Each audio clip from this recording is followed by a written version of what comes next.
भाई बहन के अटूट बंधन वाला त्योहार रक्षाबंधन का पर्व इस बार महंगाई की मार झेल रहा है। शनिवार को पर्व है और बाजार में चहल पहल भी बढ़ रही है। राखियों से लेकर पूजा सामग्री तक सब महंगी हो गई है और सबसे ज्यादा असर पड़ा है नारियल यानी श्रीफल पर। जो नारियल 15-20 रुपए में पिछले साल मिल रहा था वह इस बार 30 से 35 रुपए तक पहुंच गया है। दक्षिण से आने वाली सप्लाई प्रभावित होने के कारण दामों में यह उछाल देखा जा रहा है। वहीं इसका सीधा असर रिटेल बाजार पर पड़ा है। दूसरी ओर आम ग्राहक परेशान है।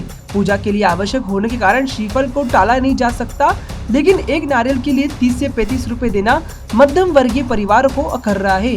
कुछ दुकानदारों ने तो 40 रुपए तक की नारियल लगा दिए हैं, जो त्योहार के दिन और ऊपर जा सकते हैं। इतना ही नहीं, सिंगाड़ा, पूजन वस्त्र, चंदन और कपूर जैसी बाकी पूजन सामग्री की कीमत में भी इजाफा दर्ज किया गया है, जिससे रक्षाबंधन का थाल इस बार थोड़ा महंगा पड़ने वाला है।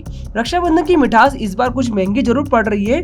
बाजार की रौनक तो बरकरार है, मगर जेबें ढीली हो रही है। नारियल की बढ़ती कीमतें सिर्फ एक संकेत है इस बात का कि पर्व चाहे कितना भी पवित्र हो, बाजार उसके भाव तय करता है।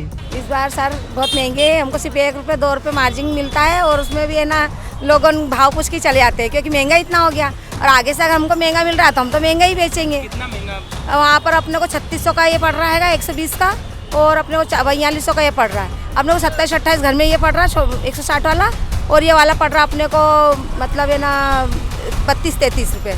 अब 1-2 रुपये में हमको इसमें किराया भाड़ा भी निकालना है, और उसमें ज़्यादातर होता है कि ऊपर बड़ा लगा देते हैं, नीचे छोटा निकल जाता है, तो भाव के भाव में बेचना पड़ता है। कितने में बेच रहे हो इस बार? अब हम वही 35-40 बोलते हैं, लेकिन वही ग्राहक तो वही 25-30 का ही मांगता है, तो फिर 30-35 निकालते हैं। एक नारियल पे हमको 1 रुपये 1-2 रुपये मिल जाते हैं। पिछले साल से इस बार में पिछले साल में आधा अंतर आ गया। पिछले साल हमने 15 का और 30 का बेचा, और इस बार डायरेक्ट डबल भाव हो गया।